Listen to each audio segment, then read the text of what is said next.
eu sei cada passo por mim dado nessa estrada esburacada que é a vida. Passei coisas que até mesmo Deus duvida. Eu fiquei triste, capiongo, aperreado. Porém, nunca me senti desmotivado. Eu me agarrava sempre em uma mão amiga.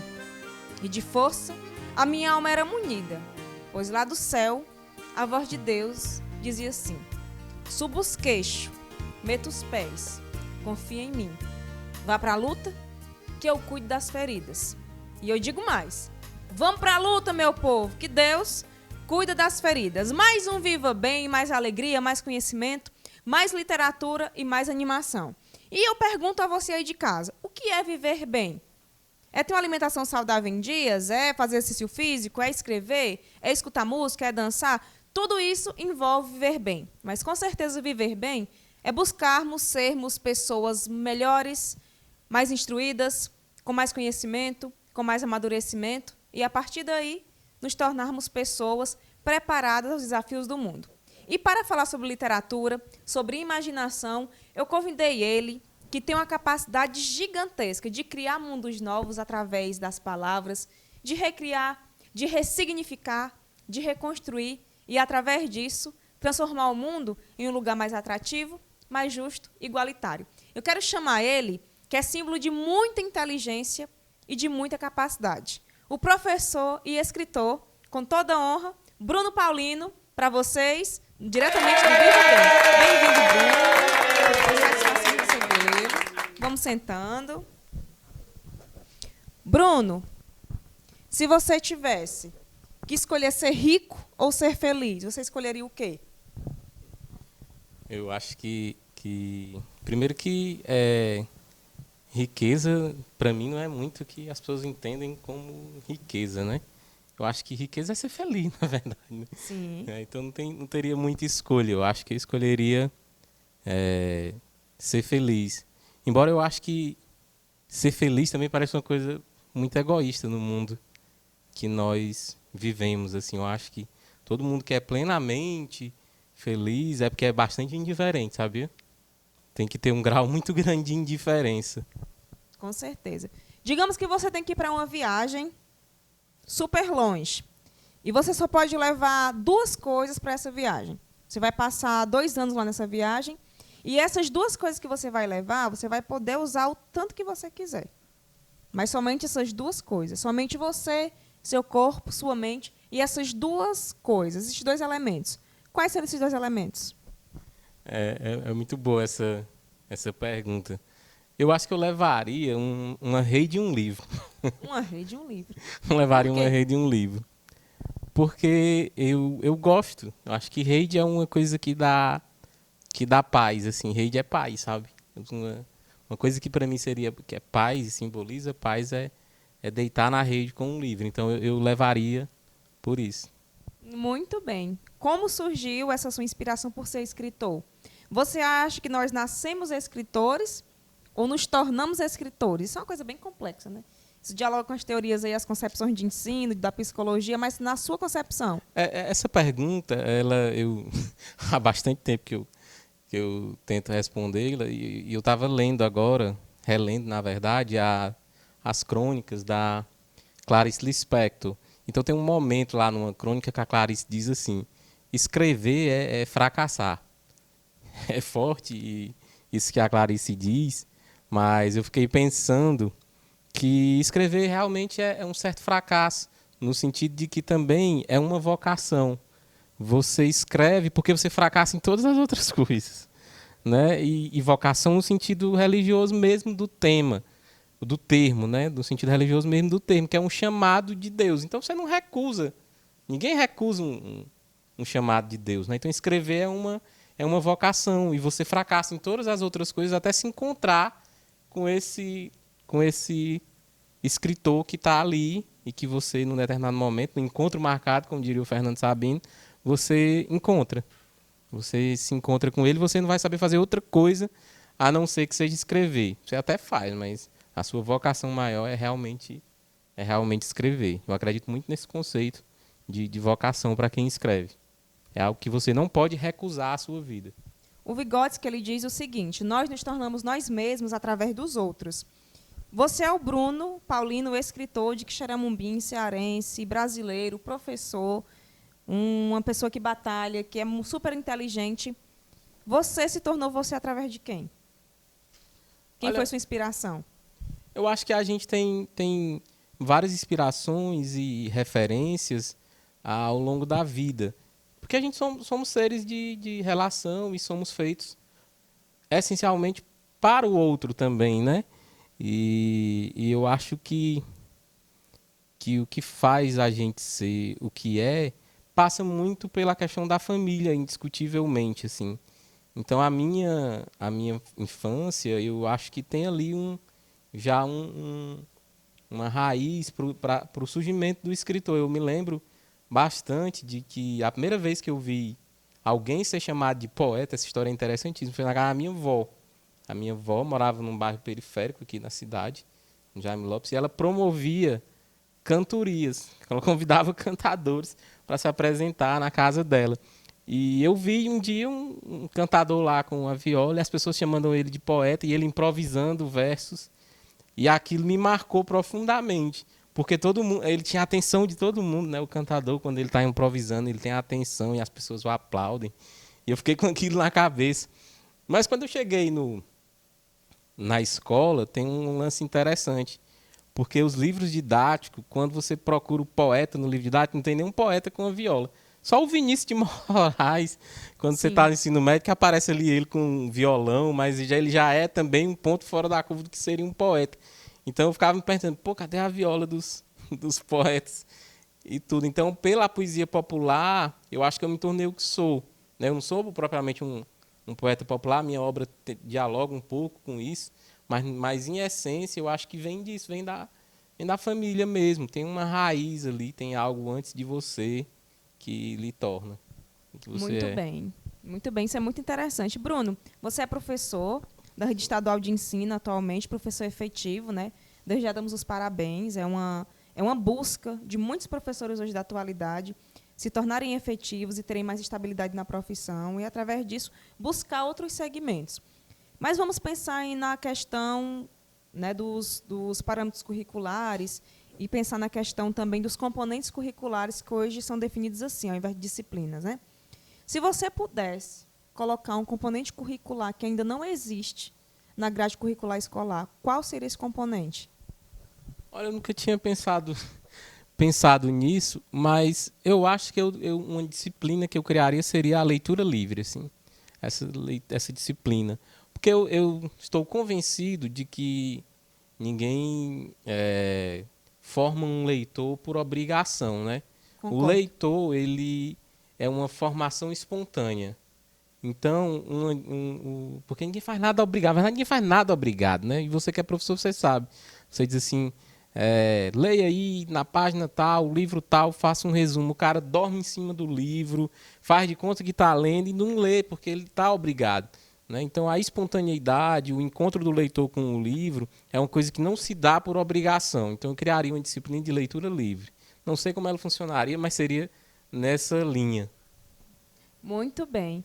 E nessa perspectiva de leitura, de escrita, o que é que você incorpora como leituras essenciais para os jovens? O que é que você acha que falta? Vamos mais aprofundar um pouco mais.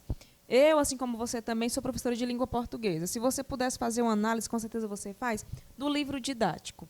Né? O que é que você sente falta lá no livro didático de língua portuguesa? Isso aqui não tem.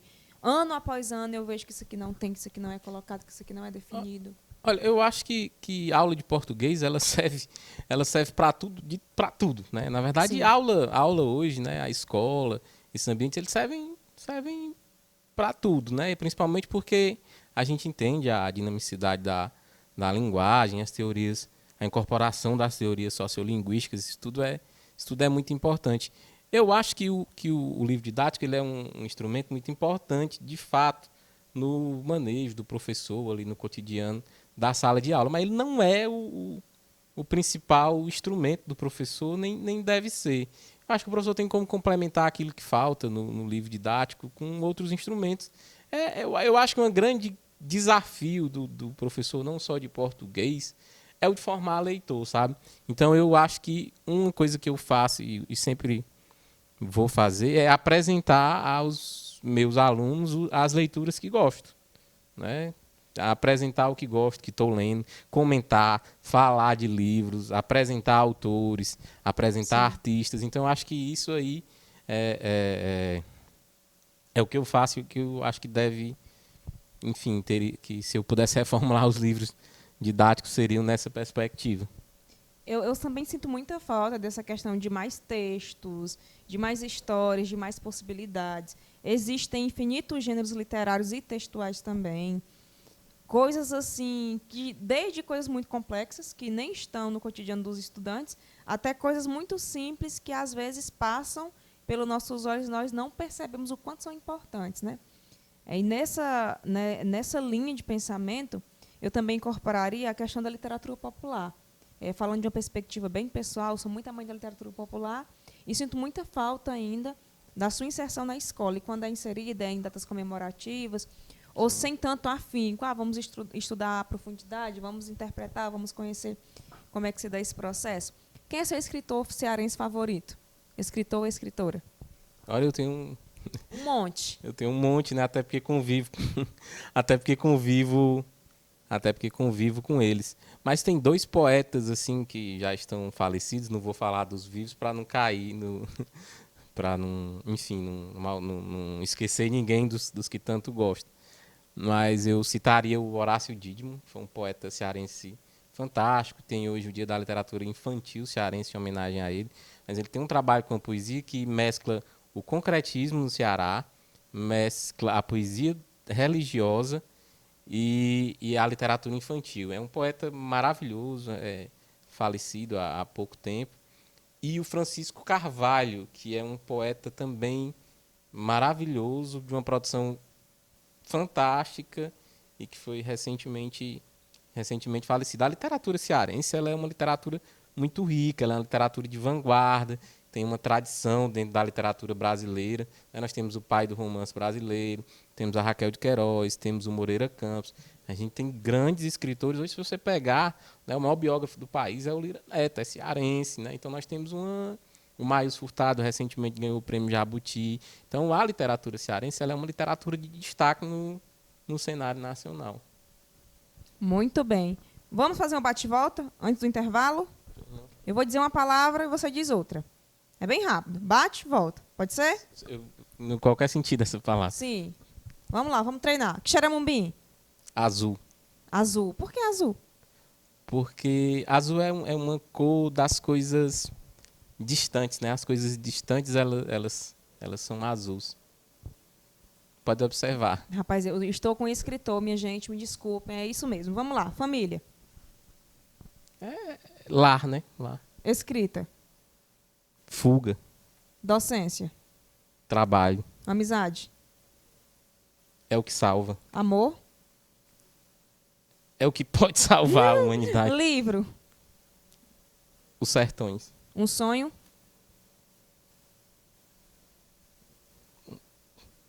Boa tarde, bom dia, boa noite.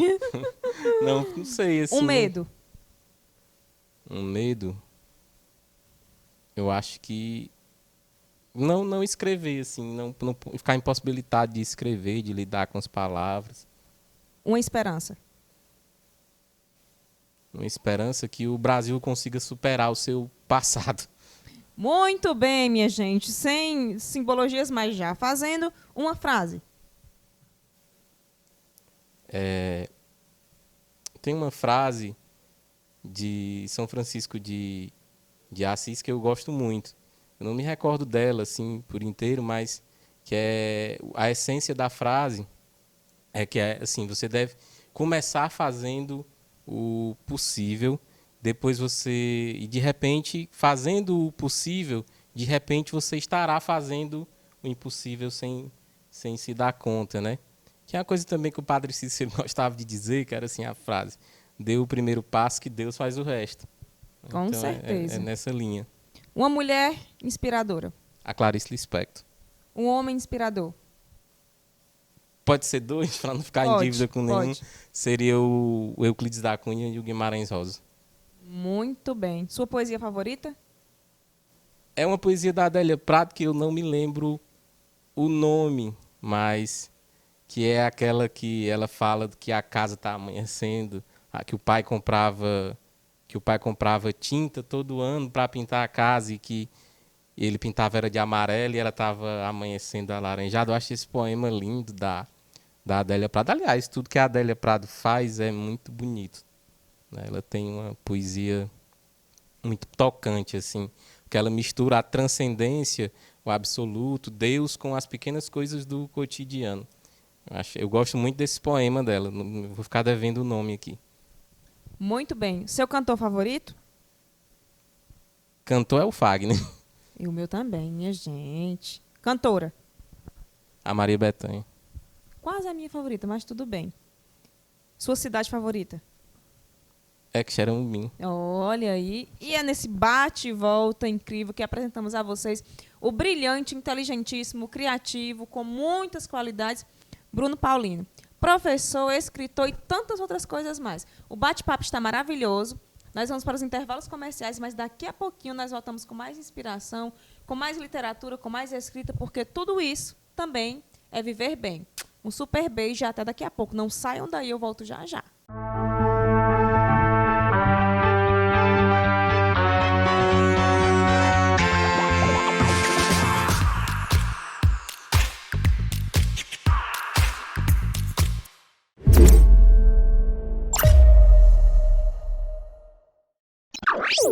Quer mostrar o trabalho da sua banda, do seu grupo ou o seu talento individual? Entre em contato com a produção da Sertão TV e agende a sua participação no Amigos da Música. Espaço aberto para as riquezas da nossa região. O seu talento. Telefone ou WhatsApp 88 988 83 7213. Vem pro Amigos da Música. Sertão TV, a nossa TV, sempre perto de você. Alô amigos, eu sou Carlinhos Cantor, também estou na Sertão TV, a TV que é feita pra você. Sertão TV, feita para você.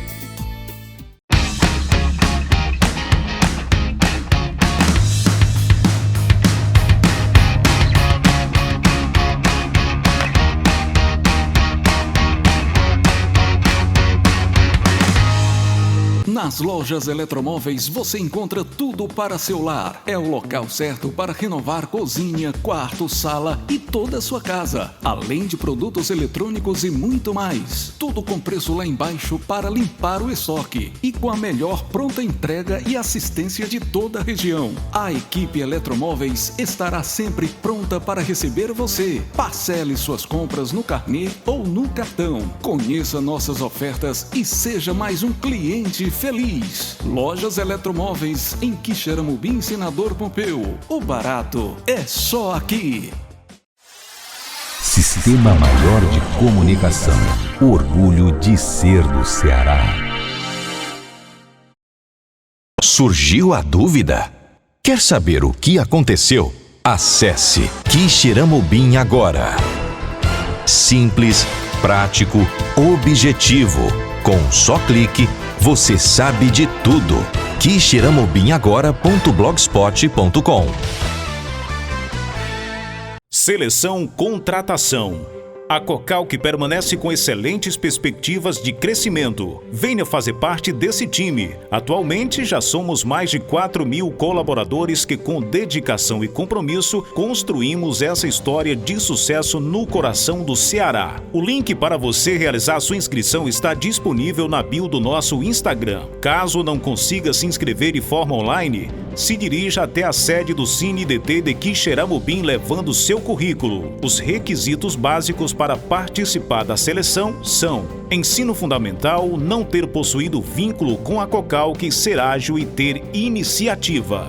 Venha crescer com a Cocalc.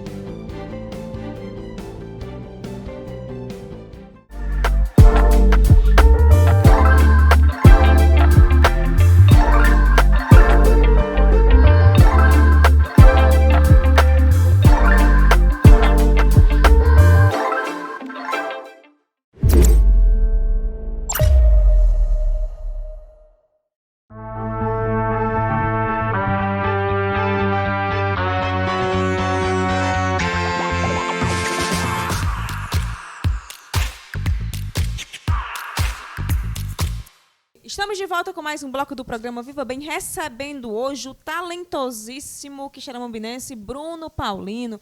Bruno, me conte uma coisa. Quantas produções autorais já? Qual foi o ano da primeira publicação autoral sua? Essa é uma pergunta difícil. Eu acho que eu tenho 8 obras autorais, porque eu também tenho muitas organizações de antologia, parcerias com outros escritores. A minha primeira obra foi em 2012, que é o primeiro livro, né, que é Lá nas Marinheiras e Outras Crônicas. É um livro de estreia. Foi um livro assim bastante saudado pela crítica à época também, né? Eu recebi comentários bastante elogiosos que eu nem esperava à época receber. Mas é um livro que eu, assim, hoje eu não o publicaria, né? O que é natural também, por ser um livro de estreia. Mas ele não é um livro ruim, assim. É porque eu acho que não... Muita coisa do que está lá não significa mais para mim com o meu projeto literário. Eu acho que é isso. Mas não é um livro que eu descartaria. Eu só não acho que ele não cabe mais no meu projeto. Você falou de projeto literário. Qual é o seu projeto literário atualmente? Bom, eu tenho, né, eu produzo conto, crônica e poesia, né? Aí na poesia eu também trabalho com a poesia livre, verso livre, com cordel. A minha obra é bastante diversificada, né? Assim, apesar da pouca idade, eu produzi bastante já. E não é muito fácil a gente avaliar a própria obra, mas a minha obra de poesia, eu já tenho uma trilogia, né, que chama Trilogia de Celebração do Divino Mistério. São 3 livros, que começam com o Ofertório dos Pássaros, tem o Breviário e os Salmos para Orquestrar Silêncios. Então são poesias que vão dialogar com uma transcendência no cotidiano. Excelente. Aí no conto eu tenho trabalhos de conto que trabalham com conto regionalista, com o fantástico. E o cordel eu gosto muito de trabalhar com a questão tanto da questão regional, com temas regionais, mas também com temas que estão ligados ao universo da ficção científica. Perfeito. Característica de alguém muito inteligente, né, minha gente? Então, muito bem. Me diga uma coisa. Ser escritor hoje, na atualidade, nós sabemos que é muito difícil. E essa questão da publicação também, realmente, não é fácil. Mas, na perspectiva de Bruno Paulino, qual foi a maior dificuldade que você enfrentou para lançar os seus livros? Olha, tem uma coisa assim que eu gosto de sempre esclarecer, porque eu acho que a grande preocupação do escritor, a primeira, na verdade, não é nem como vai publicar. Ainda é uma coisa difícil, realmente, bastante difícil. Ficou um pouco mais difícil agora, porque aumentou mesmo os custos de impressão, edição e trabalhos editoriais também. Mas eu acho que a primeira grande preocupação do escritor, e é aquela que é mais válida, é escrever bem. Eu acho que essa é a primeira preocupação. E aí, para escrever bem, não tem muito segredo. Eu digo que tem 3 regras. É ler, ler e ler. E depois, claro, pôr-se a escrever. Mas não existe um bom escritor que não leia muito. E que não leia de tudo. E que também não estude técnicas de escrita. Não estou falando aqui que precisa fazer curso de escrita criativa, essas coisas. Não, mas é que o próprio escritor, ao ler, faz um tipo de crítica, né, dele próprio. E aí, para publicar, uma das grandes dificuldades é porque nós não temos, no sertão central do Ceará, aquilo que o Antônio Cândido chamava de um sistema literário pronto, né? Nós não temos muitos escritores produzindo, nós até temos agora, tem aumentado um pouco, mas nós não temos uma cadeia de escritores produzindo, nós não temos quem edite, quem publique esses livros, e nós também não temos um público leitor. E entre o público leitor e quem produz, nós não temos quem distribua. Então, o nosso sistema literário não existe, né? Não existe sistema literário no Sertão Central. Fortaleza já avança um pouco nisso, porque tem uma cadeia de escritores, tem pequenas e grandes editoras, tem livrarias, né? E aqui a coisa funciona, para mim, né, como escritor, tem uma coisa que deu certo, que é porque os meus livros foram adotados pelas escolas há bastante tempo. Então, isso possibilita que o livro circule. Mas para um autor que não tem essa entrada, e na verdade tem 2 livros meus que conseguem fazer isso, mas os outros não. Então eles diminuem a tiragem e tal. Então o grande desafio maior não é nem um desafio particular, é um desafio da região como um todo, que é pensar o seu sistema literário. Né? Sim, com certeza. Então, eu te pergunto, para você, que é escritor, o que é escrever bem? Quando é que você lê um texto e você diz, esse texto ele está bem escrito? Olha, eu acho que eu já falei de vocação, vou falar de inspiração também, que é outro termo que é roubado da tradição religiosa.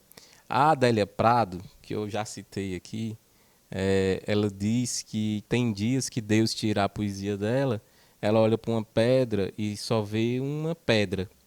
Eu acredito muito em inspiração para escrever. Aliás, eu acredito em inspiração para tudo. Eu acho que a gente não chupa nem um picolé se a gente não tiver com inspiração. Mas eu também sou meio cabralino, né? Da escola do João Cabral, de que a inspiração ela existe, mas não é só inspiração. Escrever está muito próximo ali da regra de São Bento. É ora et labora.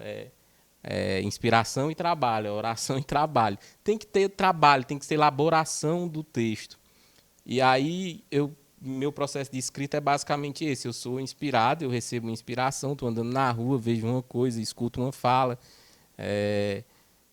estou deitado, vem aquela ideia. Então, tem esse primeiro momento, que aí é quando a gente coloca a coisa no papel pela primeira vez. E aí é necessário que o autor tenha um certo distanciamento do texto depois.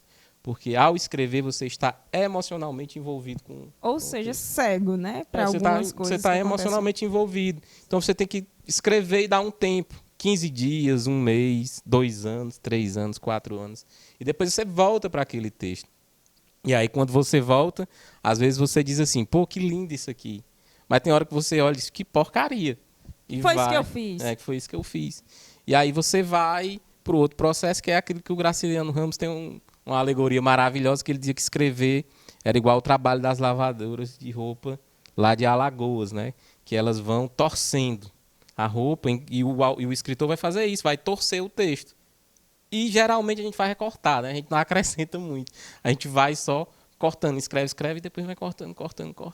Então eu acho que escrever bem existe todo esse processo que eu falei. E aí eu acho que o texto está pronto. Mas o julgamento é difícil para a gente ter, quem dá é o leitor. Né? No fim das contas, eu fiz esse arrodeio todinho, mas no fim das contas, quem dá esse julgamento é o leitor.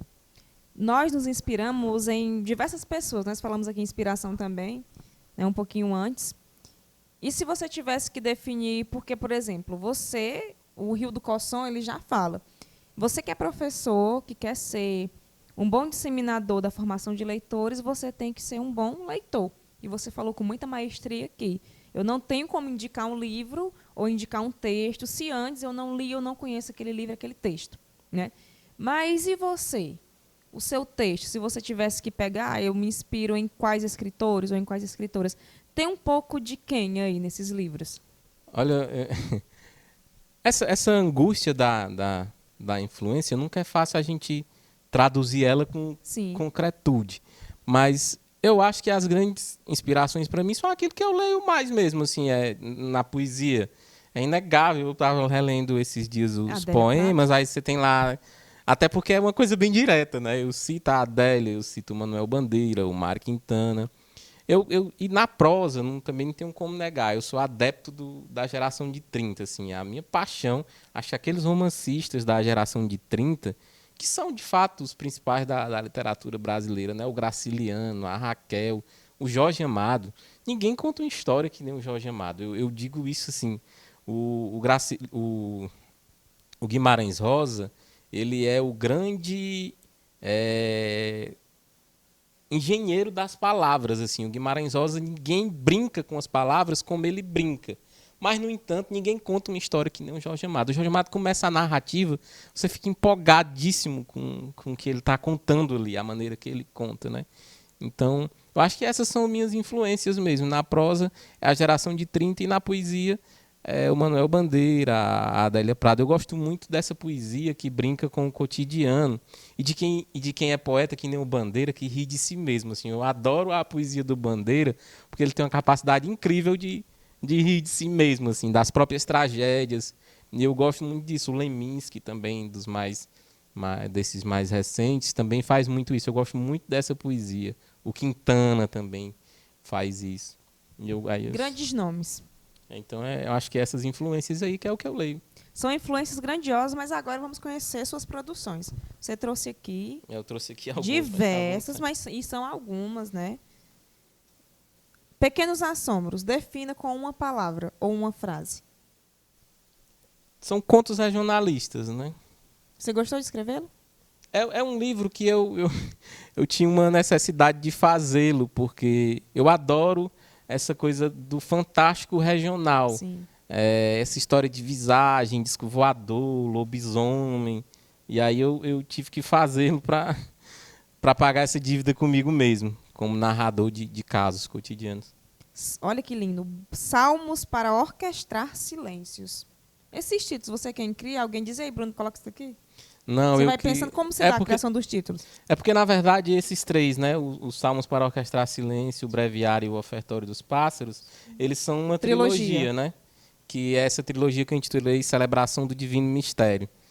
Que é interessante porque a ideia... Porque se você pegar a celebração do Divino Mistério, é a ideia que se tem de missa na Antiguidade. Sim. E a poesia é a mesma coisa, né? Se você pensar, a poesia é uma celebração do Divino Mistério. E aí eu peguei essa ideia e traduzi para a poesia. E aí os títulos todos sou eu que penso, né? Ofertório dos Pássaros, ofertório é uma parte da missa. E eu fiquei pensando que se eu quisesse ofertar alguma coisa para o mundo, seria pássaros, né? Sim. Aí o Breviário era o livro que os monges usavam nos mosteiros. E Salmos para Orquestrar Silêncios é justamente isso, porque seria uma ideia de que o salmo é uma poesia, né? O salmo ele é uma poesia que os monges meditam. Passam o dia inteiro meditando. E eu fiquei pensando, se eu escrevesse uma poesia que uma pessoa passasse o dia inteiro meditando, é muita audácia, mas, de fato, né, eu pensei nisso. Olha, Os Milagres de Antônio Conselheiro, esse aqui é em cordel. E tem um nome aqui brilhante, perto do seu, Arievaldo Viana, em memória, né? O Arievaldo foi meu grande mestre, né? Eu nunca tinha escrito cordel e o Arievaldo foi quem me despertou para isso. Eu conhecia já bastante cordel, sempre acompanhei a obra do Arievaldo. E quando eu encontrei com ele já era um nome consagrado da poesia popular e eu desenvolvi uma grande amizade com ele. Foi uma das figuras mais inteligentes que eu conheci, com capacidades incríveis. Assim. Esse livro, ele foi o único livro que eu fiz tudo, porque o Arievaldo fazia tudo também. Assim. Ele fazia da ilustração ao miolo de capa e a arte interna e a escolha da letra. E foi um processo assim, maravilhoso de trabalhar com uma mente inquietíssima e que eu estava de madrugada, acordava, abria meu e-mail, ele estava com 10 mil ideias anotadas e eu disse, não aguento o ritmo desse cara. O meu ritmo é muito lento e ele é bastante criativo e bastante inteligente. E aprendi muito com ele. Muito, muito, muito, muito, muito. Eu confesso aqui publicamente que um dos meus sonhos era conhecer o Arievaldo e quando eu fiquei sabendo do falecimento, eu fiquei muito triste. Assim como é meu sonho também conhecer o Valdones e conhecer o Raimundo Fagner. Mas conhecer o Arievaldo era um dos maiores sonhos que eu tinha na minha vida, mas, enfim, fico feliz por ter conhecido e por ter produzido uma obra tão rica. Assim como também é meu sonho conhecer a Marina Colassante, que é minha escritora favorita. Eu tive uma alegria muito grande agora também, depois do falecimento do Arievaldo, porque eu lancei esse livro na Bienal de São Paulo com o filho dele. Olha que maravilha. Que está se lançando agora também como cordelista. Foi assim, uma coisa para mim muito, muito emocionante, porque o Arievaldo é um artista que precisa ter realmente sua obra preservada, assim como o irmão dele. Né? Na verdade, o cordel no Ceará ele passa por um processo de revitalização na década de 90, cujas duas principais figuras são o Clevson e o Arievaldo. São os dois irmãos Viana. Um abraço ao Clevson Viana. Eu sou muito sua fã também. Um super beijo e muito sucesso. Lógico, outras pessoas também se envolvem nesse processo, mas eu acho que eles dois foram... O destaque, por enquanto, são eles. Olha só, A Menina da Chuva. Defina com uma frase esse rapazinho. Esse livro, ele é o livro que ele me lançou assim também para um grande público, né? Porque ele é o meu segundo livro e ele teve essa penetração muito grande nas escolas. Ele é uma coisa interessantíssima. Ele é um livro que ele é agradado agrada ao público e ele agrada à crítica, que é uma coisa interessantíssima, né? Acho que é o gênero crônica que possibilita isso. Porque não é muito comum você ter um livro que agrada o público, que agrada a crítica. Com A Menina da Chuva já foi... As duas coisas aconteceram, né? Ele é um livro que tem uma grande fortuna crítica. Eu não tenho menos que 30 comentários assim, de gente muito boa da literatura sobre o livro. E de trabalho em escola, eu também não tenho nem como mensurar. Porque ele já foi adotado em mais de 10 escolas. E há 10 anos ininterruptamente, o que não é comum, né? Porque a tendência é que o livro seja adotado 1 ou 2 vezes e depois ele parou. E A Menina da Chuva não, ele continua ininterruptamente há 10 anos sendo adotado. E aqui alguns cordéis, né, Bruno? Sim.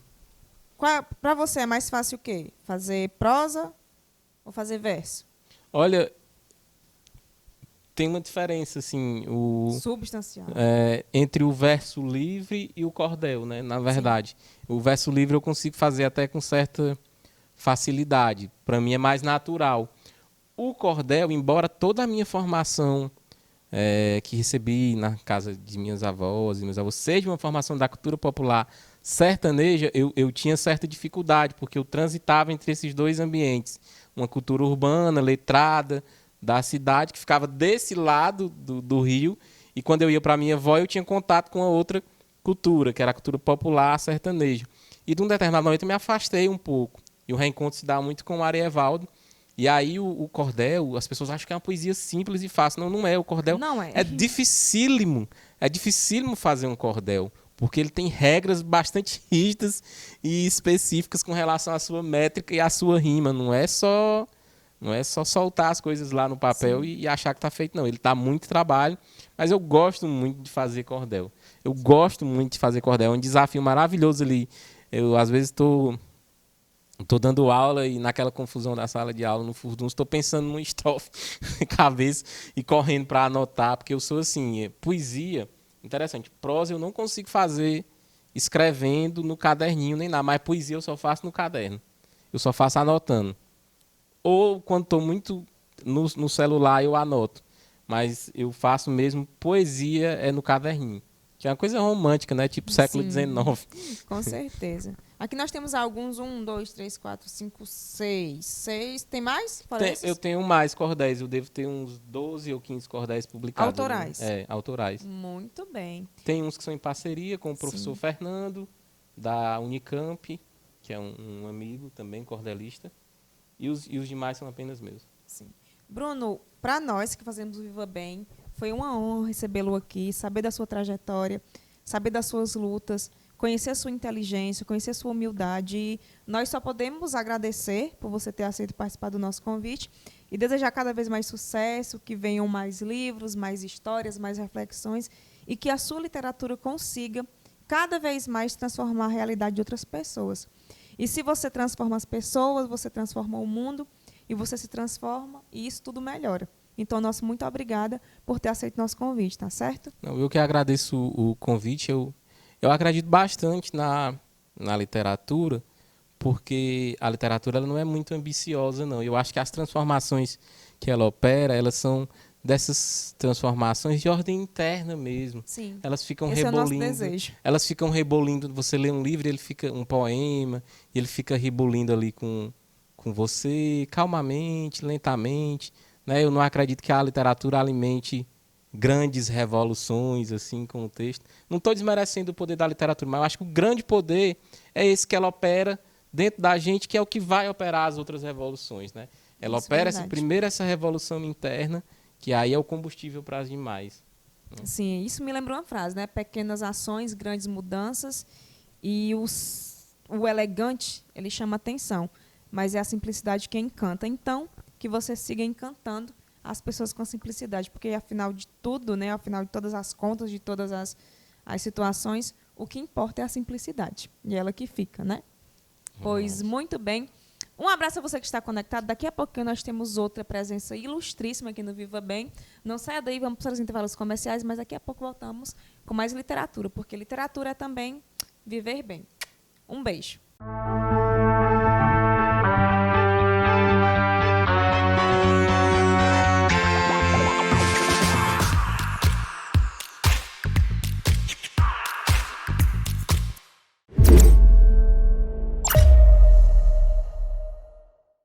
Olá pessoal, tudo bem com vocês? Eu sou o Vilistênio Alves e estou com você no Ponto de Vista. Segunda a sexta-feira, a partir das 11 horas da manhã. Muita informação, prestação de serviço na sua melhor companhia da hora do almoço. Nosso encontro marcado de segunda a sexta, às 11 da manhã. Espero você! Sertão TV, a nossa TV, sempre perto de você. Gente, sou Carolzinha Sanfoneira, estou aqui na sua Sertão TV, a emissora do povo, e quero falar para vocês que quero mandar um abraço para toda a galera que assiste a Sertão TV. Um abraço para todo mundo. Sertão TV, feita para você.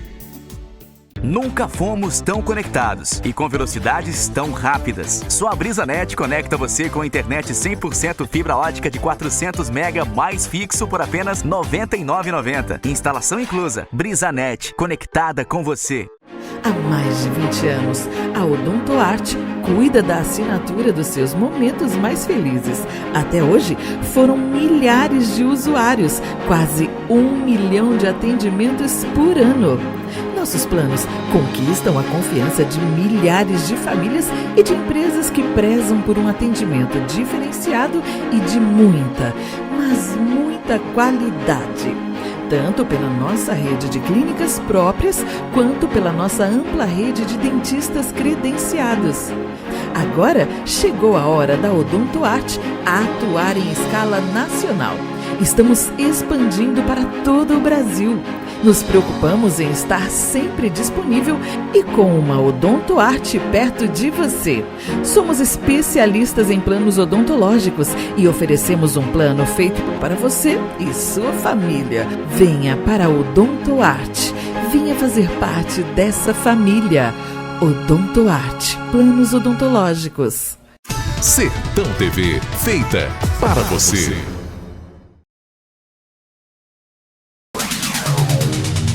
Rádio Campo Maior. Campo Maior. Informação, música e participação popular. Reunidos com o padrão 840. A sua AM preferida. Não dá pra mudar.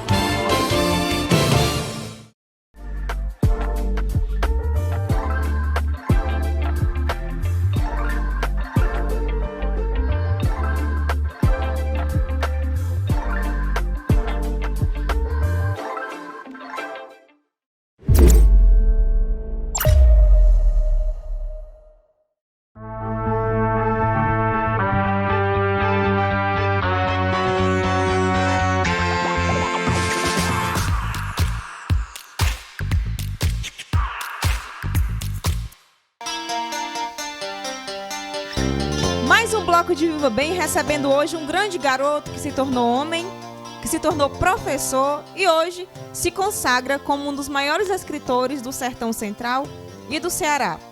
Um cara justo, humilde, honesto, verdadeiro, perseverante e, acima de qualquer coisa, com o pé no chão, para lutar por seus sonhos, para transformar a realidade em novas possibilidades e por fazer da escrita uma nova possibilidade de viver bem e muito melhor.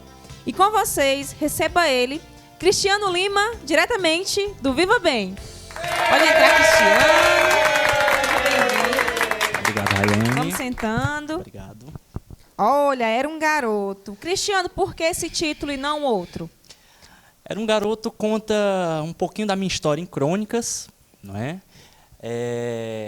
Que vai aí dos meus 6 anos até os 13, 14 anos. São histórias minhas que se confundem também com um pouco da história do meu bairro, da minha cidade. Por isso, era um garoto. E como ficou essa questão da capa? Quem escolheu essa capa? Quem formulou? Você deu uma ideia? A capa, eu junto com a minha esposa, a gente estava pensando, né, no que retratava melhor tanto as histórias que aí estão, as crônicas, as memórias, e também a nossa cidade, né? Então a gente pegou a ideia aí do fundo, tendo o pôr do sol de Quixeramobim e a representação do garoto, né? Que quando vocês forem ler o livro, eu acho que a Rayane já teve a oportunidade de dar uma olhadinha, com certeza. Né? Tem muita coisa, né? Tem muitas histórias do garoto, né? Então o garoto correndo pelas ruas da cidade de Quixeramobim. Foi o que a gente pensou e eu acho que foi bem executado. Com certeza, maravilhosamente executado. Como vocês podem perceber, muito bem formulado. E aquela coisa, era um garoto. Quando você diz era um garoto, você universaliza. Não era o garoto, era um garoto. Isso. É um garoto entre tantos outros, né? Perfeitamente. E quem era o garoto Cristiano na infância? Quais eram suas características na infância? Pronto. O garoto Cristiano na infância era um garoto que tinha boas qualidades, tinha grandes qualidades, na verdade. Era um garoto que correu atrás, como a própria imagenzinha aí mostra, correu atrás de seus objetivos desde muito cedo. Começou cedo a ajudar a família. Como a gente morava em periferia, né? E a minha mãe ainda mora num bairro periférico, na época que era até mal visto, tinha um estereótipo, né? Então a gente teve que lutar desde cedo, sabe, Rayane?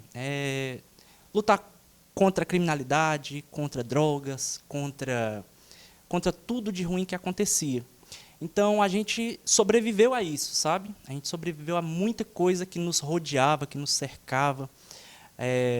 E a gente pôde, né, hoje, estar contando algumas histórias que também trazem um pouquinho da história, também do bairro, da minha escola, da cidade, entende? Então, era um garoto que era sonhador desde cedo. Você falou do seu bairro. Qual era o seu bairro aqui em Quixeramobim? O meu bairro, oficialmente, se chama Antônio Cisnando, mas, vulgarmente, é conhecido como Matadouro. É um bairro que, na época, né, que eu era criança, que eu era o garoto aí, era um bairro boêmio, um bairro, né, periférico, como eu disse, né, do subúrbio mesmo, mas que também de muita gente trabalhadora, sabe? De muita gente guerreira e que está lá, né? Ainda as lutas, ainda algumas dificuldades, mas todo mundo hoje, trabalhadores, batalhadores, assim como esse que vos fala também. Com certeza. Cristiano, você é professor de História. Sou professor não de é História. Isso? Quando você despertou para ser professor, você teve alguma motivação por parte da família? Ou você se encontrou assim pessoalmente? Se inspirou em alguém? Como se deu nessa sua escolha pela docência? O estalo pela docência, né? Eu tive grandes professores, grandes professoras, que são minhas referências. Algumas estão no livro também. Então, eu tenho algumas referências de professores desde que eu era, de fato, um garoto, né? Mas esse estalo veio em 2007, quando eu tracei um plano para a minha vida, né? Que eu tinha saído do ensino médio, não tinha começado um curso superior ainda, mas eu queria começar. E aí eu tinha uma paixão muito grande pela história. Eu gostava muito de estudar por conta própria, sem ser para concurso ou para curso. Enfim, eu gostava muito da história. Então, a partir do momento em que eu vi a oportunidade, né, eu tive contato com outras pessoas excepcionais que me abriram os olhos para o ensino superior, porque dentro da minha realidade, da realidade que eu vivia, não tinha pessoas que me trouxessem esse horizonte, sabe? De que a universidade era boa. Quando eu estava no ensino médio, eu pensava em terminar o ensino médio para começar logo a trabalhar formalmente para ajudar a família. O foco era esse. Mas aí, quando eu terminei o ensino médio, e alguns anos depois eu tive contato com algumas pessoas que já tinham cursado a universidade, essas pessoas, né, elas me ajudaram bastante. No censo do IBGE de 2007, eu tive contato com pessoas magníficas que me abriram os olhos, e me espelhando também nos meus grandes professores que eu tive, tanto no ensino fundamental quanto no ensino médio, eu disse, não, vamos juntar isso aí com a paixão pela história e vamos fazer história. E deu certo? Deu certo, graças a Deus. Está dando certo, porque a gente ainda está num processo de eterna aprendizagem, né? Mas está dando certo, sim. Graças a Deus, Deus nos ajudou bastante também, sabe, Rayane? E continuará ajudando, né? Com certeza. Cristiano, me conta uma coisa. Você sempre morou aqui em Quixeramobim ou você residiu em outra cidade antes daqui? Eu morei por 31 anos aqui em Quixeramobim. Nossa. 31 anos, muito tempo. Aí me casei em 2018 e fui embora Fui embora não, né? Fui aqui para a cidade vizinha, a Boa Viagem, né? Terra do Amor, né? A Boa Viagem? Isso, Terra do Amor. Que, no caso, me acolheu muito bem, né? Faz jus ao nome, né? Terra do Amor. Me acolheram muito bem lá também. É uma cidade que hoje eu estou adaptado, que tem um carinho muito grande, né? pelas pessoas, né? Pelo bairro, pela minha escola que eu trabalho lá, pelos meus colegas de profissão. Então, assim, dizer que eu fui embora é muito pesado, É muito né? forte. É muito forte, porque eu não fui embora, eu estou aqui, né? Então, sempre eu estou lá, eu moro lá, mas eu sempre, quando surge uma oportunidade, a gente está aqui, né? Regressa. Com certeza, porque aí tem, por exemplo, festas do padroeiro, que a gente passou 2 anos sem ter, mas voltou, né? Festa do padroeiro, que também a gente traz alguns retratos, alguns relatos aí. A gente tem que estar aqui presente, né? Porque é algo cultural da cidade, mas que a gente faz parte, né? Faz parte de nós, né? E muita gente até questionando, Cristiano, como é que você propaga tanto a festa do padroeiro, sendo que você é evangélico, você tem uma outra, como é que eu posso dizer, uma outra identidade religiosa, e você fala tanto do padroeiro, da festa em si. É porque é um negócio fantástico, né? Quando a gente fala de Quixeramobim, é impossível a gente não falar das festas do padroeiro. É algo que é muito, muito bom, mexe com todo mundo, mexe com a cidade, mexe com as crianças, mexe com os adultos, né? Então, tem gente que se incomoda, por exemplo, com as procissões no início da manhã, né? No finalzinho da madrugada. Eu achava aquilo um espetáculo, né? Um espetáculo cultural também. Então, eu tenho essa paixão pela cidade, pela minha cidade, que eu nasci, me criei, me desenvolvi. Enfim, eu tenho essa paixão muito grande, faz parte de mim. A cidade, a história da cidade está em mim. E de forma nenhuma eu posso esquecer daqui, né? Com certeza. E me conta uma coisa, você falou sobre as escolas, onde você estudou. Quais foram essas escolas, você lembra? Pronto, eu estudei em 2 escolas. A escola Luísa Távora, onde eu passei 10 anos, até visitei.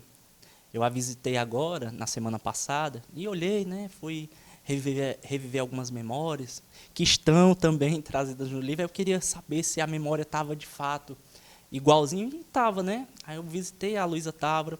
E no ensino médio eu estudei no antigo colégio estadual, né? Que hoje é a Universidade Aberta do Brasil.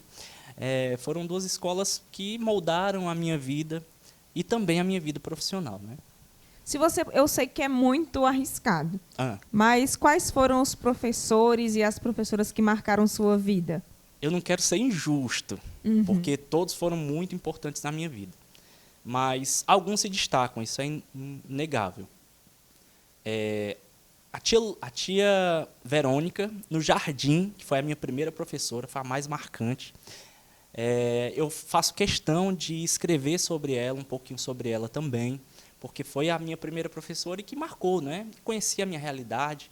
Enfim, vem posteriormente, vem muitos, vem a tia Neuma, vem a tia Nabirra, que eu trabalhei junto, né? Interessante, ela foi minha professora e a gente acabou trabalhando junto. A Liduína Simão, que é apresentadora do livro, mas que foi minha diretora por todo o tempo que eu estudei na Luísa Távora, e depois foi minha diretora, eu profissional, né? Deixe-me ver aqui, o Evanginaldo no ensino médio, que é meu amigo. Evanginaldo Saldanha, da escola profissional. Perfeitamente, o Evanginaldo foi uma referência muito boa para mim.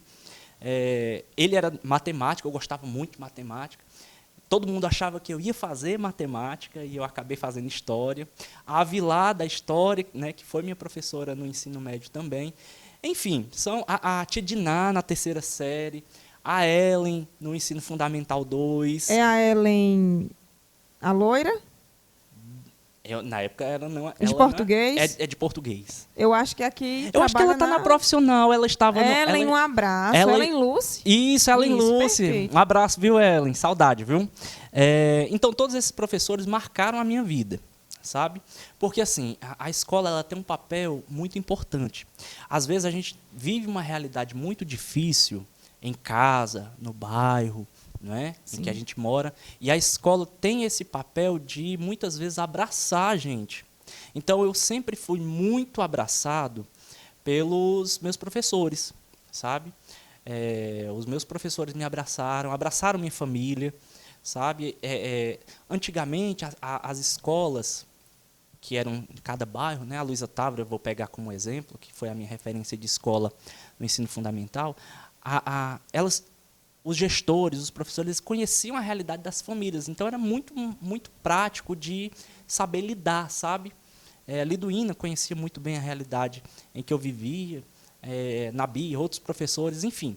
Então, isso facilitava bastante, sabe? E também nos ajudou muito quando a gente diz respeito a de fato, dar essa guinada na vida, né? Sair de um ponto que a gente vê que não é bom e ir para...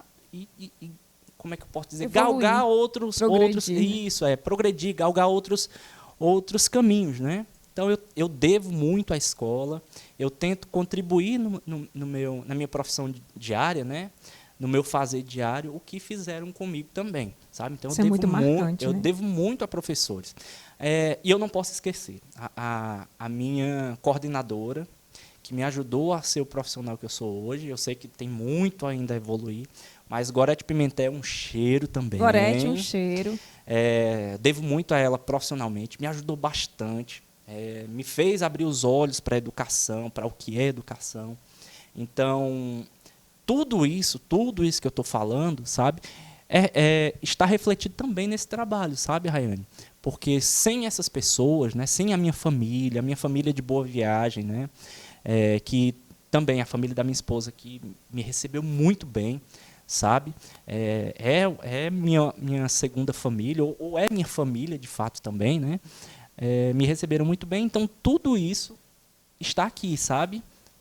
Isso aqui é fruto de todas essas pessoas que a gente está falando. Tudo que você viveu. Perfeitamente. Isso aqui, logicamente, a gente está falando até os 13, 14 anos, né? Que é uma fase marcante da vida da gente.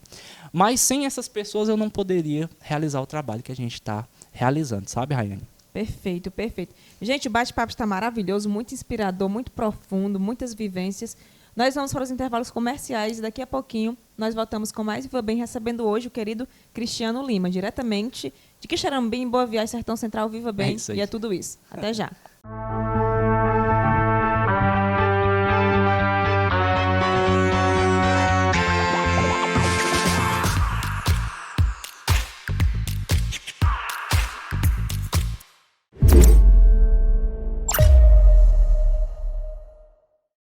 Toda quinta-feira, a partir das 9h30 da noite, você confere matérias especiais, curiosidades e temas importantes dos principais programas da Sertão TV no Espaço Livre. Um conteúdo diversificado de produção própria do canal 180. Não perca!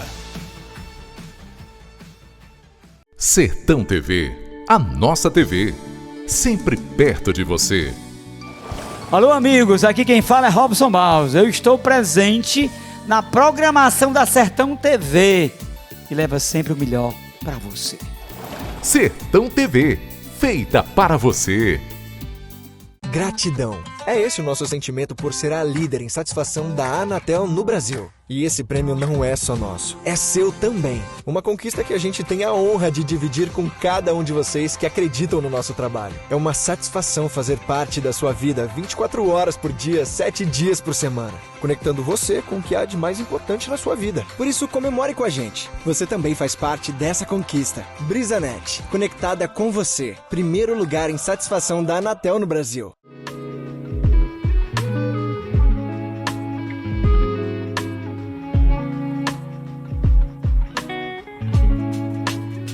Agora contamos com um self-service delicioso com uma variedade no cardápio. Temos café da manhã de 7 às 10h30, almoço de 11 às 14 horas e o lanche da tarde a partir das 14h30 às 21 horas. Então não deixe de vir conferir. E lembrando que nossa loja funciona até às 22 horas.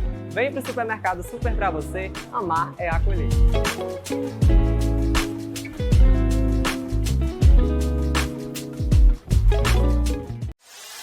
Sistema Maior de Comunicação. Orgulho de ser do Ceará. Repórter Ceará. O seu jornalismo de todos os dias. A informação em tempo real para todo o estado. Política, esporte, entretenimento, vídeos e muito mais. Acesse repórterceará.com.br. O que é ter saúde para você? Para mim, ter saúde é viver com qualidade, assim como se vive na minha cidade. Ter saúde é viver no interior e em pequenas coisas reconhecer valor. Todo mundo tem dentro de si um lar. Corpo é casa, que temos que cuidar. Unimed Ceará. Cuidar bem é cuidar do nosso interior. Olá, lhe apresento o Sr. José. Ele assumiu a empresa da família no ramo de mercearia e, assim como seu avô e seu pai, se acostumou a fazer quase tudo sozinho e perdeu o controle. Mas ele não tinha tempo de criar novas ideias para expandir seu negócio e controlar o dinheiro. Foi aí que o Sr. Tito apresentou a assessoria que estava recebendo de seu escritório de contabilidade, a Sisticom. Tito disse que a Sisticom descobriu uma forma para diminuir sua carga tributária. Agora ele estava pagando menos impostos e tudo dentro da lei, além de controlar gastos e contas. Então José procurou logo a Sisticom e fechou seu contrato. Agora ele tem mais tempo para estar com a família e buscar novas ideias para o seu negócio. Faça como José, vem para a Sisticom, conheça nossos planos e tenha a melhor assessoria da região.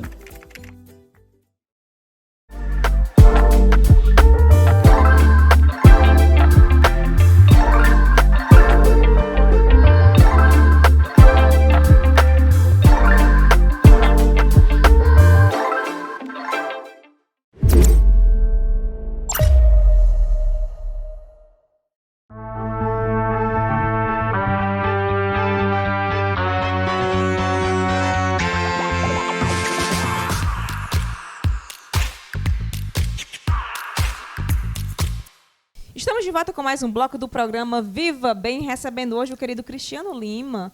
Não é isso, Cristiano? Se você pudesse definir Quixeramobim com 2 palavras, quais seriam essas palavras? 2 palavras. Deixa eu pensar aqui um pouquinho, porque são muitas palavras para falar de Quixeramobim, né? Mas primeiro, meu patrimônio e amor, né? É o que eu sinto por Quixeramobim, sempre foi assim. Eu acho que eu sou até meio chato, sabe? Quando eu estou em outros lugares. Eu acho que o pessoal diz... Eu acho que dizem que eu sou chato, porque eu falo muito de Quixeramobim. Falo muito mesmo. Quixeramobim, para mim, é a minha base, né? Minha base cultural, minha base patrimonial está aqui. Então, eu acho que o pessoal me acha chato por causa disso, sabe? Eu falo muito de Quixeramobim. É só impressão, Cristiano. Tomara que seja. Mas eu não vou deixar de falar de Quixeramobim, não, viu? Então, já fica certo isso aí também, viu, Rayane? Não deixarei de falar da minha cidade, porque eu amo esse lugar. No ano de 2019, eu recebi um título muito importante, muito especial para mim. O título de Cidadã de Boa Viagem. Certo. Né? E isso foi muito importante, porque eu tenho um trabalho prestado lá no distrito de Boqueirão. Sei. Que é Boa Viagem, né? Então, para mim, foi de uma imensa satisfação viver aquele momento. Deixa aqui um abraço para o França Neto, Alex Severo, Seis Saraúde, que foi a vereadora da época que pediu essa solicitação do título de cidadania. Então, a todos vocês que fazem Boa Viagem, inclusive mandar um abraço, né? Para as pessoas que fazem parte da escola onde você atua. Como é o nome da escola? Escola Dom Terceiro. Dom Terceiro. Todos os meus colegas, o núcleo gestor, os coordenadores, que são pessoas sensacionais. Sim, um abraço para nossa querida diretora. A diretora, Nessivalda, um abraço, Nessivalda. Cheiro. Um cheiro, sou muito fã dessa mulher, Gosto né? Um muito da abraço Nessivalda. a todos os colegas que fazem parte, inclusive das extensões, né? Sim, são 8 extensões. São 8 extensões. Muita coisa. É muito chão para dar conta. Muito. Lorena, um abraço para o Matheus Moura e tantas pessoas que estão envolvidas Matheus Moura. Nesse processo. Meu amiguíssimo, um forte abraço. Ok, Cristiano, então me diga uma coisa. Se você tivesse que dar uma dica para um jovem que quer se tornar escritor, qual a primeira dica que você daria? Comece a escrever. Comece a escrever. E, mais que tudo, leia. Né? Leia. Quando eu era criança, eu não era um leitor voraz, sabe? Eu comecei a despertar para a leitura na adolescência, já chegando à fase adulta, mas aí eu comecei a ler. Né? De fato, como eu disse, eu gostava muito de história, então tudo que remetia à história eu passava a ler. Né? E eu tenho uma memória afetiva muito boa. Eu gosto muito no caso da nostalgia, né? Eu gosto muito de ser nostálgico, sabe? Porque eu acho que as nossas memórias, né? Tudo aquilo que a gente viveu, a nossa história, nos trouxeram até aqui. Com certeza. Então, para quem quer começar a escrever, primeiro, né, logicamente, leitura, né, para ter um bom vocabulário. E, posteriormente, comece a escrever. Não importa, escreva. sabe? Eu, quando comecei a escrever, eu até tenho muitas outras coisas escritas, mas eu queria de fato trazer, começar por esse projeto, porque retrata a minha história e retrata também um pouco da história da cidade. E como eu disse que eu devo muito a Quixeramobim, eu queria começar por aí, né? Falando da cidade, as pessoas que viveram na década de 90, né? Nesse espaço temporal aí, elas conseguem identificar muita coisa em comum, né? Lá do meu bairro, dos bairros vizinhos, enfim, do centro da cidade, das festas do padroeiro, tudo isso confunde-se muito com a nossa história também. A história da cidade confunde-se muito com a nossa história. Então, comece a escrever, sabe? Lógico, vai ter gente que vai querer escrever crônica, poesia, ou poemas, ou, como eu posso dizer, contos. Enfim, comece a escrever, né? De acordo com o que você for escrevendo, logicamente, a sua cabeça vai melhorando e você vai fazendo trabalhos cada vez melhores. Eu tenho certeza disso. Eu amei a sua dica porque um bom escritor é, sobretudo, um bom leitor. Perfeitamente. É como você levar... vamos lá, turma, hoje é aula de história, eu vou dialogar com o texto do Machado de Assis. Aí você deixa lá o conto do Machado de Assis, porque ele é contista também, mas do nada você não leu aquele conto. Uhum. Se surgir uma dúvida, você fica um pouco atônito, um pouco aéreo. O que é que eu vou falar agora? Então, sobretudo, um bom escritor é um bom leitor. E o bom indicador é uma pessoa que também se insere naquele material, né? Perfeitamente. E isso é muito positivo. E é interessante quando você fala também do seu contato com Quixeramobim. Porque a literatura, a produção escrita, ela é retrato daquilo que nós vivemos, da individualidade de cada escritor. E você traz uma característica muito universal, né, que grandes escritores se consagram nisso também, que é dialogar na universalidade de outras pessoas. Sim, sim. Porque quando você remete ao universo de Quixeramobim, você envolve o universo de muitas pessoas. Aí eu volto para a questão do título. Era um garoto. Isso. Não era o garoto. Era um garoto entre tantos outros. Que pode se confundir com a história de muita gente, né? Então, quando a gente traz essas crônicas, a gente está falando, logicamente, a gente tem que ter um personagem, uma pessoa que viveu isso ali, né? Mas isso não é uma história comum a só uma pessoa, sabe? É uma história que se confunde a muita gente. Então, algumas pessoas que tiveram contato com algumas histórias disseram, eu lembro disso aqui, eu vivi isso aqui também.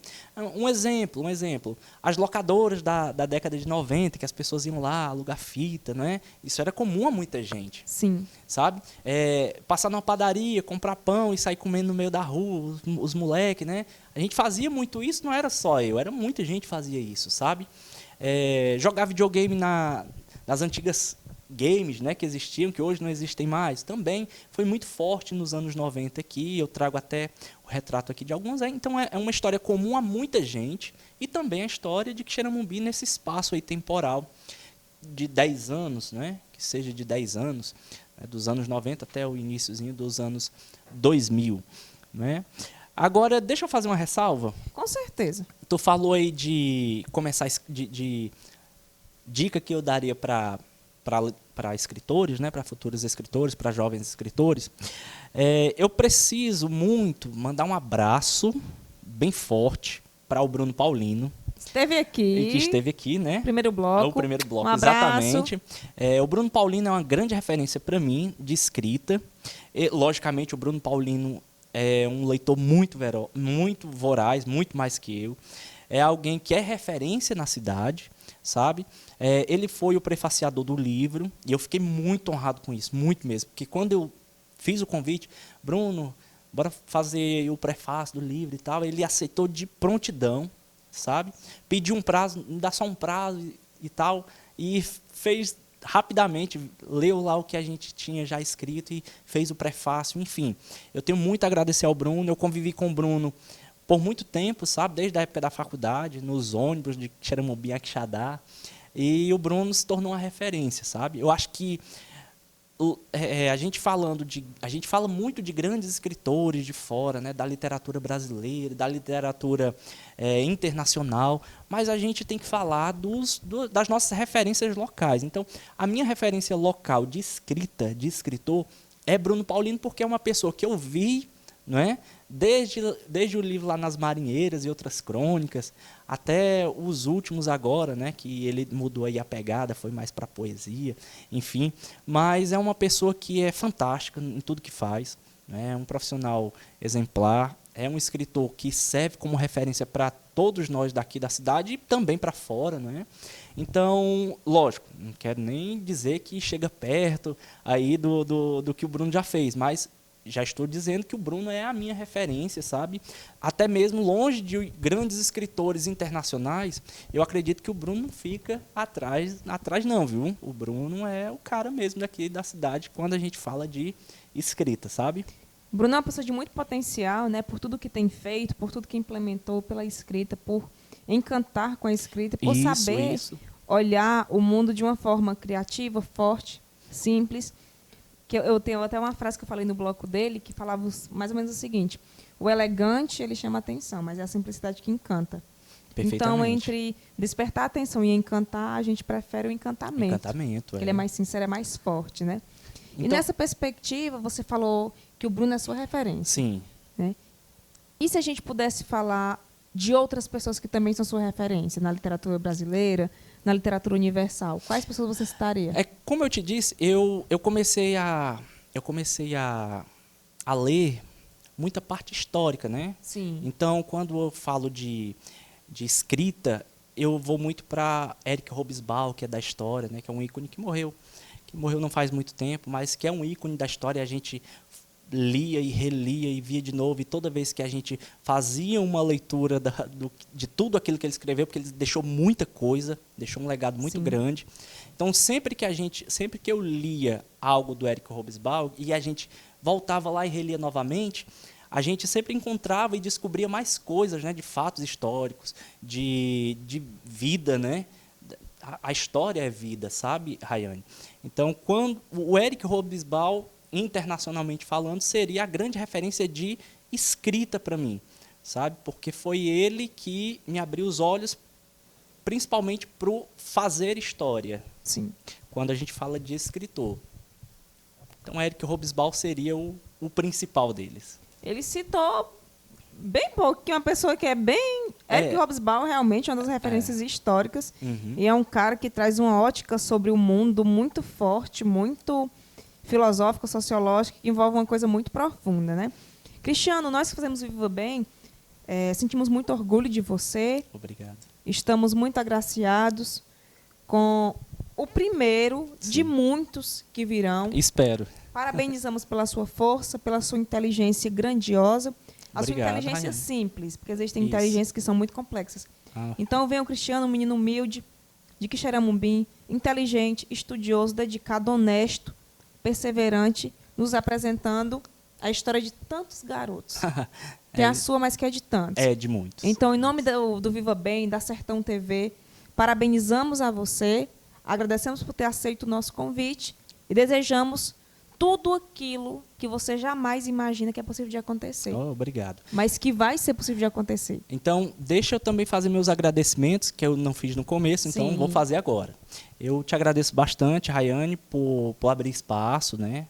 A gente sabe que foi uma correria esses dias, você estava sempre acompanhando com a gente, né? É um negócio trabalhoso, sabe, de organizar, mas é algo que eu queria bastante. Então, eu agradeço muito ao Viva Bem, a Rayane, a todos que fazem aqui o Sistema Maior também, não é? Agradecer ao povo de Quixeramobim, Sim. ao povo de Quixeramobim pela presença no evento de lançamento do livro. É algo que a gente fica até sem ter palavras para mensurar, sabe? Porque a gente vem de uma realidade que se você me perguntasse quando eu tinha 11, 12 anos, eu seria capaz um dia de fazer isso. Que é algo simples, pequeno, mas que nem de longe estaria na minha ótica, sabe? E hoje está. E hoje está acontecendo. Entende, Rayane? Então, eu agradeço também à população de Quixeramobim por abraçar o projeto também. A todos que estavam envolvidos no livro, ali do Ina Simão, ao Bruno Paulino, a minha família, principalmente, porque são, de fato, minha família é minha base, né? E todos incentivaram bastante a colocar o projeto para frente, mesmo com dificuldades, mas a gente colocou o projeto para frente e aconteceu. Sim. E nasceu, né? Nasceu, E o tá primeiro aqui. de muitos. Cristiano Lima era um garoto em Crônicas e Memórias. Em Memórias, isso. Cristiano, muito sucesso, muito obrigada. E a você aí de casa, jamais esqueça. Escrever é também viver bem, mas, sobretudo, realizar sonhos, superar obstáculos, superar medos, isso também é viver bem. Até o próximo programa, com mais Viva Bem, com mais conhecimento e com mais coisas inesquecíveis para a mente e para o coração de vocês. Um super beijo e até a próxima.